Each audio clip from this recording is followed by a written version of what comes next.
espacio con toda nuestra audiencia. Estos son unos temas muy importantes en el punto actual de las sociedades y lo que tenemos que hacer hacia adelante. Y es un gusto para mí participar en este evento. Como primer punto quisiera que recordáramos esto, un poco lo que nos han dicho siempre, que tenemos un cerebro izquierdo, un cerebro derecho, el uno con su parte artística, el otro parte lógica.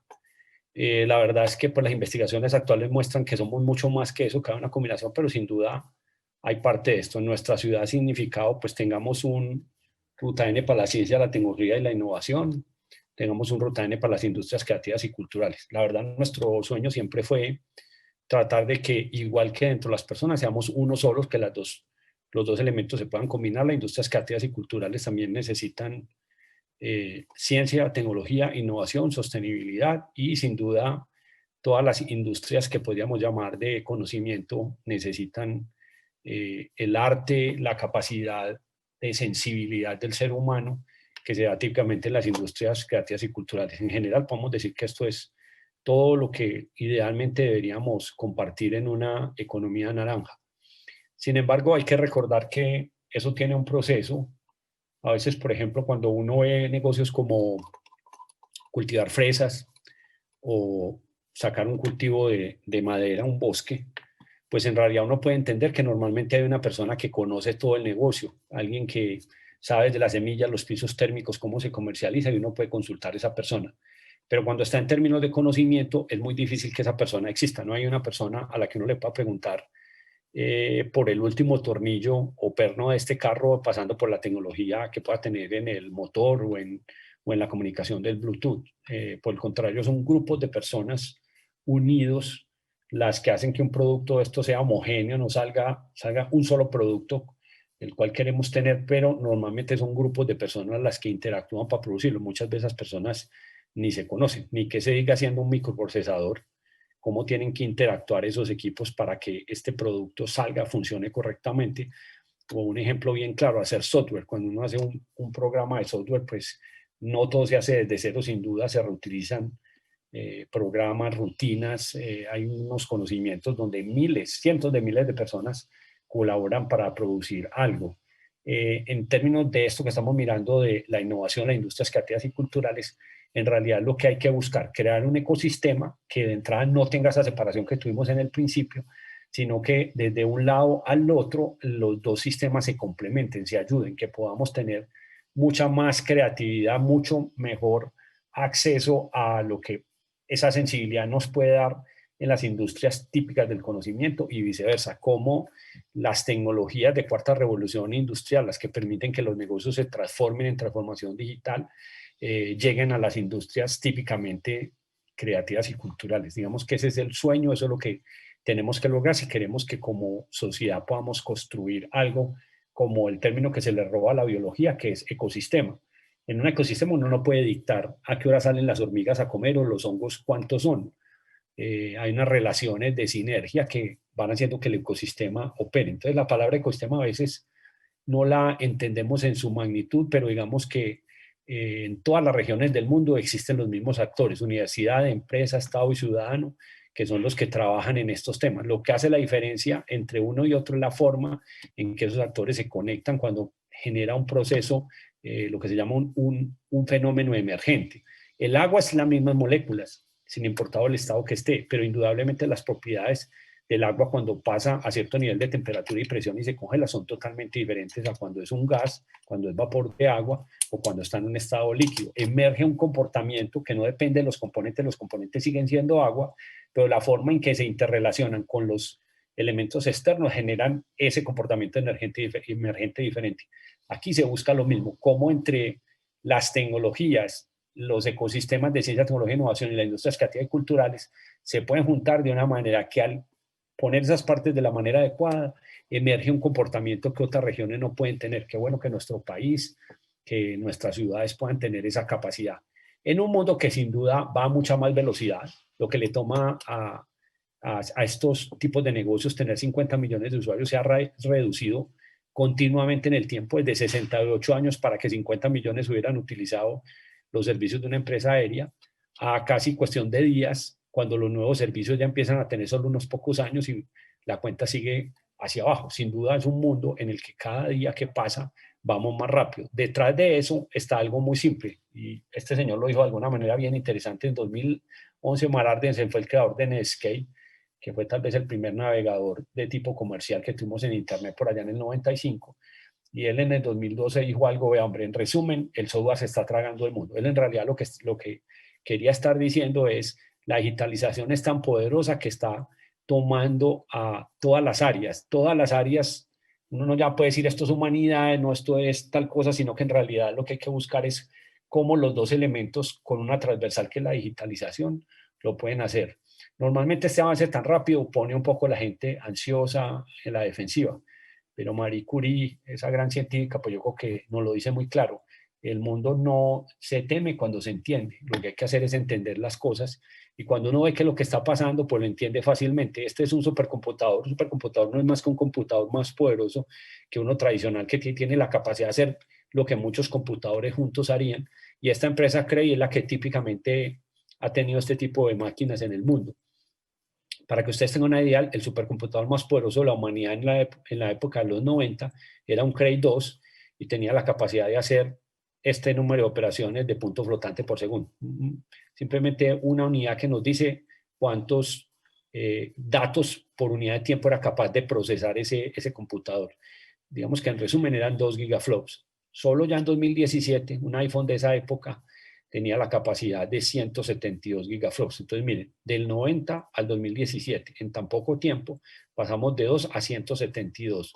Un Cray 2 tenía un costo tan alto que solo unas 20 o 30 entidades, organizaciones, gobiernos, empresas podían tenerlo. Aquí se calcula que ya habían 2.000 millones de personas que tenían un teléfono inteligente. Entonces, lo que pasó acá es que a 18 meses la ley de Moore hace que los procesadores se doblen en capacidad y valgan la mitad, cada vez sean más accesibles para todo el mundo. Entonces, lo que nos dijo Mar Andersen está en realidad montado sobre ese caballo. Cada 18 meses se duplica la capacidad y se baja el costo. Entonces, eso hace que llegue cada vez a más personas. Lo sentimos en el celular y en esta capacidad.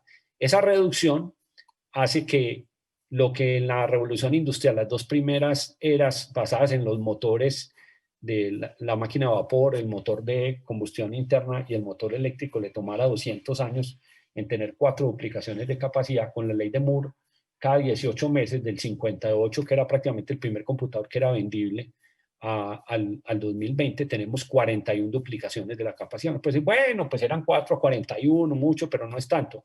No, en realidad lo que te está diciendo es que se duplicó la capacidad, entonces que el número es 2 a la 41. En realidad estás logrando que sean 2, 4, 8, 16, 32, 64, 128, 256, 512, 1024, y así hasta que hagas 41 iteraciones de esa duplicación que yo estoy dando, y eso va a llegar a un número gigantesco. Sería bueno que ustedes en la calculadora lo hagan, porque normalmente uno no tiene esa conciencia. Los cerebros nuestros son muy lineales, y cuando uno hace este número se da cuenta del tamaño tan grande que es. Eso está haciendo que las revoluciones industriales vayan a velocidades diferentes entre la primera y la segunda. La primera entre alrededor de 1800, entre 1780 y 1820, a la segunda, que fue en 1900, pasaron 100 años.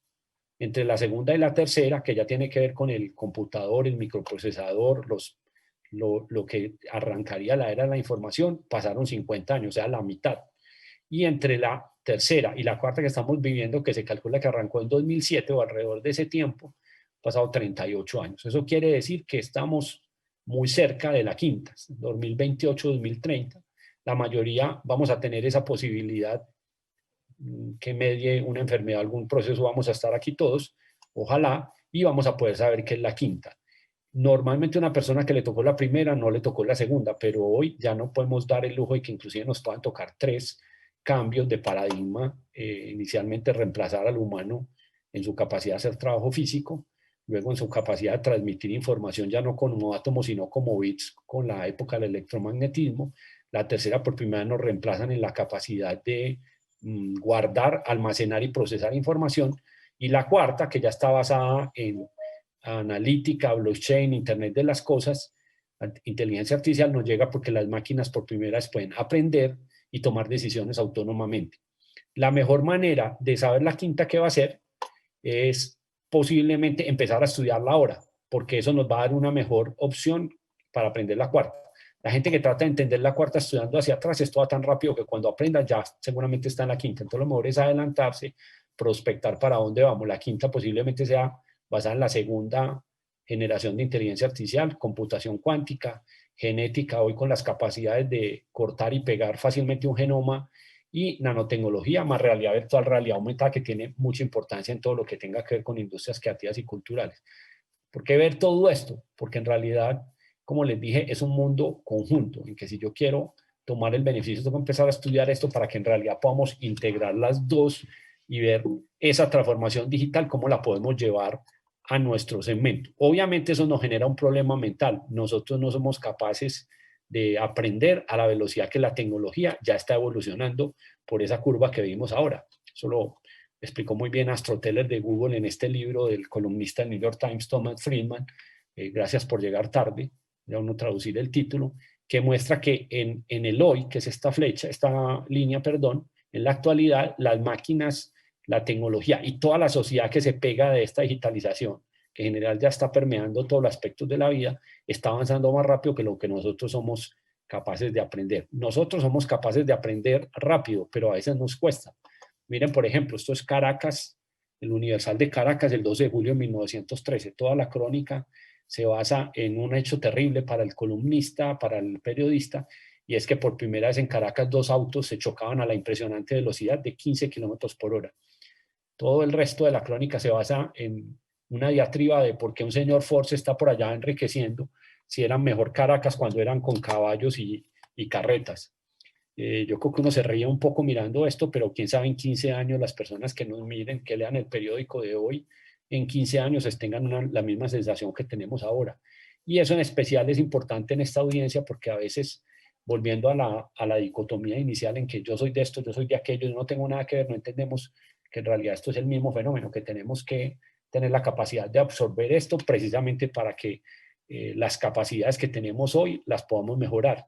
Y eso se hace tratando de llenar ese vacío que se genera en la mitad, creando como una especie de una bicicleta mental nueva. Uno camina 5 kilómetros por hora, pero si monta una bicicleta va a 30 kilómetros por hora. Y uno no se siente como, uy, qué cosa tan horrible, voy a 6 veces la velocidad que camino, me siento muy angustiado. No, tú ya aprendes a andar en la bicicleta, a pensar en otras cosas y te sientes como vas en equilibrio en una nueva posibilidad. Entonces la pregunta es cómo se puede hacer acá para lograr eso. Y normalmente se hace tomando un proceso y es prospectando qué va a pasar en el futuro, tratando de entender qué va a pasar en el futuro y actuar conforme con eso. Eso en términos futbolísticos, para que sea simple, es lo que pasa acá. No es que el jugador adivine el futuro y sepa dónde le van a mandar la pelota, sino que de tanto entrenar, de proyectar donde él aprende a adivinar. No es que adivine el futuro, sino que en realidad casi que se para en un punto donde debe ser y el futuro pasa por uno. Casi que cuando pasa dice, no, pues yo vengo tanto estudiando, estoy haciendo proyecciones, que en realidad veo que es lo que yo ya había pensado en el pasado. Entonces, esta bicicleta es la que tenemos que aprender a manejar para lograr que esto funcione. Sin embargo, esa parte normalmente no funciona si no lo hacemos desde otra visión. Y John Dalton, un científico de la teoría química, lo hizo muy bien con un experimento. Él en una plaza de mercado donde llegaban campesinos puso un buey y les puso una planilla para que los campesinos pusieran con kilos y gramos cuánto era que pesaba el buey. Ningún campesino, a pesar de su conocimiento, se acercaba, pero le pegaba exactamente al peso del buey. Pero cuando él vio que uno sacaba el promedio de los 15 o primeros 20 perspectivas de estos campesinos, casi que matemáticamente le daba. Eso en realidad es lo que tenemos que hacer y es la invitación de esta charla, cómo nos juntamos de diversos saberes y hacemos estas perspectivas que digan para dónde va el mundo a esta velocidad y lo podamos llevar a nuestros sectores de tecnología, innovación, industrias creativas y culturales, podamos crear proyectos conjuntos que, como hace el futbolista, traten de determinar a dónde es que va el mundo, dónde va la sociedad, para que nosotros seamos más asertivos con lo que tenemos que hacer en innovación y tecnología. Este proceso es el que queremos construir a partir de hacer un nuevo análisis a partir de lo que hemos visto de cómo ha evolucionado la revolución en lo que les acabo de decir, cómo la quinta nos puede afectar. Eso en realidad es lo que yo denomino innovación. Un virus y cada desafortunadamente viene ahora la palabra virus y cómo se riega con la pandemia, pero también es cómo interactuamos las personas de diversas áreas, no nos podemos quedar encerrados en nuestras áreas, yo soy de lo creativo y lo cultural, yo soy del software, yo soy de los computadores, no, cómo nos integramos todos, cómo tenemos gente de diversidad de distintos saberes que hagan esta idea, que el virus la innovación es un virus que se transmite persona a persona y que las personas al actuar en una estructura más de democracia, porque las jerarquías eran las del pasado, las de las eras industriales pasadas. En realidad, hoy lo que tenemos que tener es más un estilo de democracia en que todos podamos construir ese conocimiento. Además, es moralmente obligatorio porque en el pasado la sociedad decía que unos cuantos sepan y los demás simplemente que nos den trabajo.